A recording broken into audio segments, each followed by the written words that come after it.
What is going on, YouTube people? Neo Cards and Comics here. One of the hobby's favorite topics has reared its ugly head once again. I think between, let's see, if you made like the bingo card of topics in the hobby, something to do with breakers, something to do with a scam, something to do with loaded boxes, something to do about card grading, repacks would be on there. There's probably a handful of others. Those are the ones that kind of top the mind of these topics that kind of circle the drain and rear their ugly head. They make the little news cycle, and then they filter back around, and then the next thing will happen, and rinse and repeat, so on and so forth. Cblez did a little video talking about repacks versus breakers and how breakers are becoming repackers, repack sellers, and you definitely see that a lot, 100%.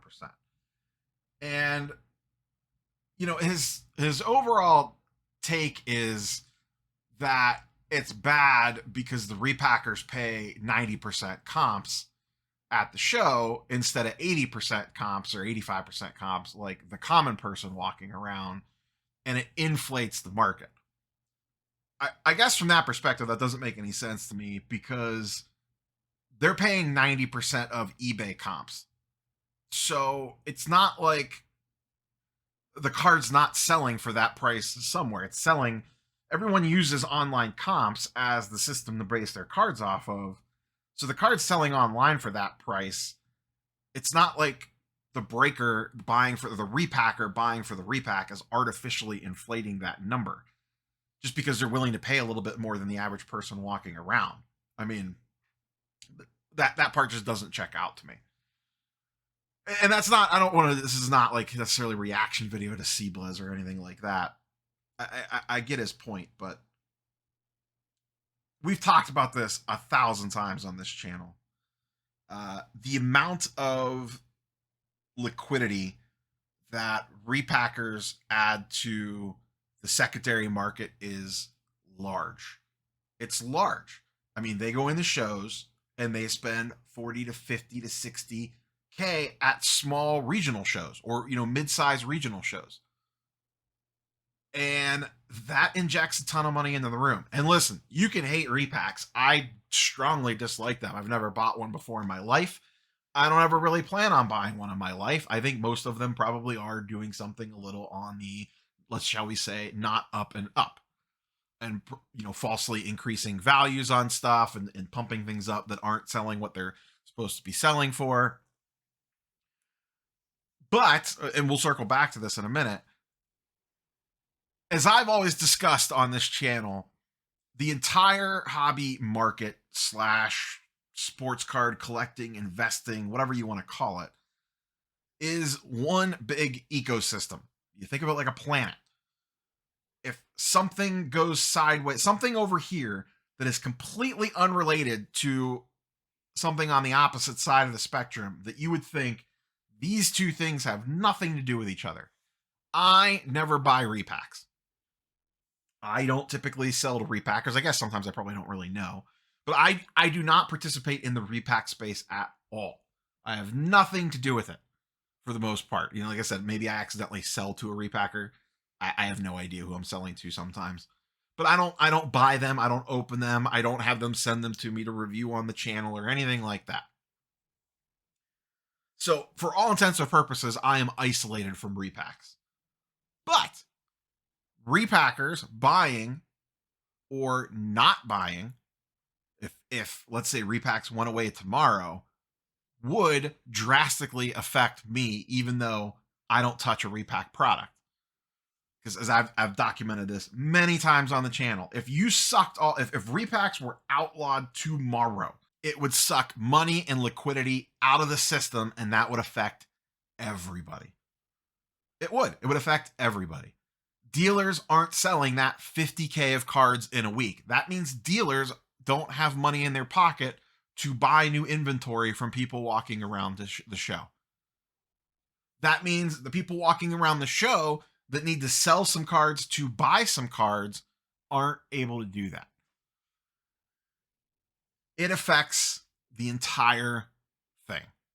Even though you might not even be in the repacks, bought a repack, hate repacks, think they should all jump off the cliff. It affects everything. Now, let's take the flip side. Siebla's talking about repackers inflating the market on singles and how breakers are becoming repackers.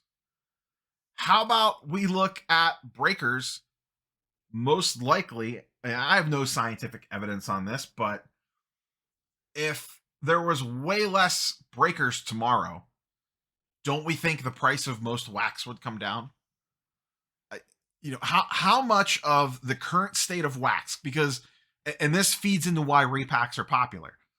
The current state of wax of sealed product is that it is priced so high and the contents inside the box are so out of whack to what the price of the box sells for that people would rather buy a repack than a box off of the manufacturer. That ultimately is the real problem, because the price of sealed wax is so out of whack with singles, they feel like they could be more profitable, or even if it's not necessarily about profit, they have a better experience. They have more fun, more entertainment, more enjoyment going back and buying the repacks versus ripping a box. Because this isn't new. Repacks have been around for a while and they've been gaining steam, and they continue to gain steam. And as Siebla's points out, breakers are switching over from selling break spots to repacks.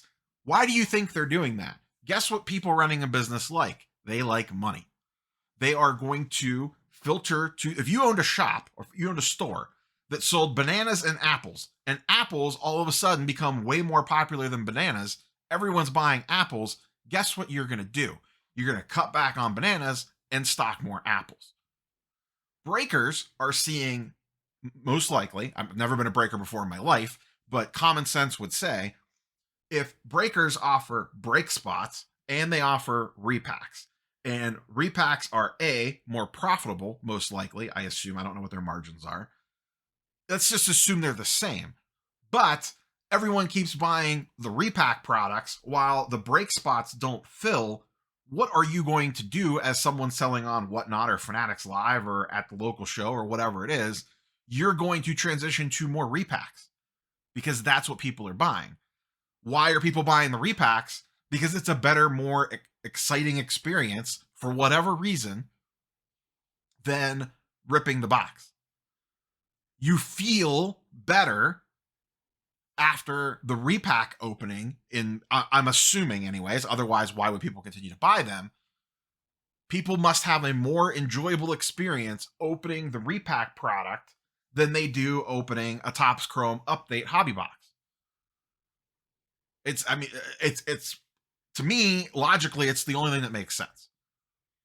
Because the price of wax is so high and the contents are so meh, people are like, you know what?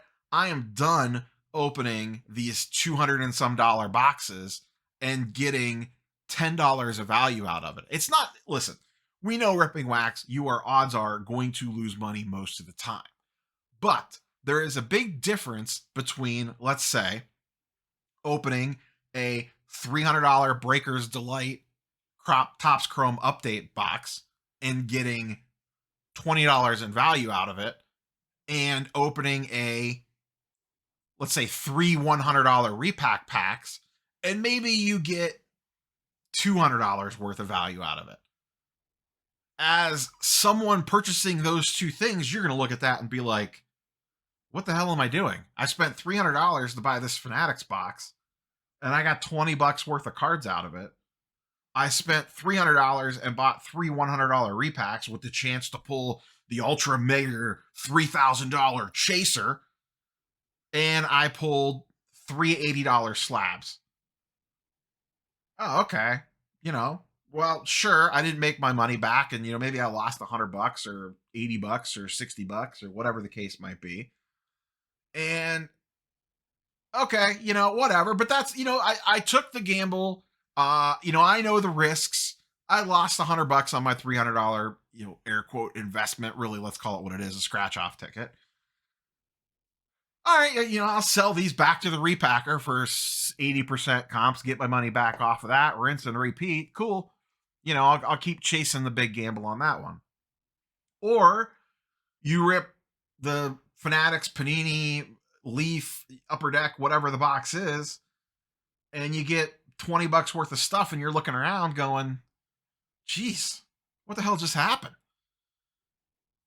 That's really the difference between these two things. And because, in my theory, or in my mind, breakers, because of the way that they operate and how they can piece out a box to different individuals by selling teams or divisions or slots or whatever the case might be, they can inflate the price of wax because they could sell it off in these little portions, and it inflates the whole market on the sealed product.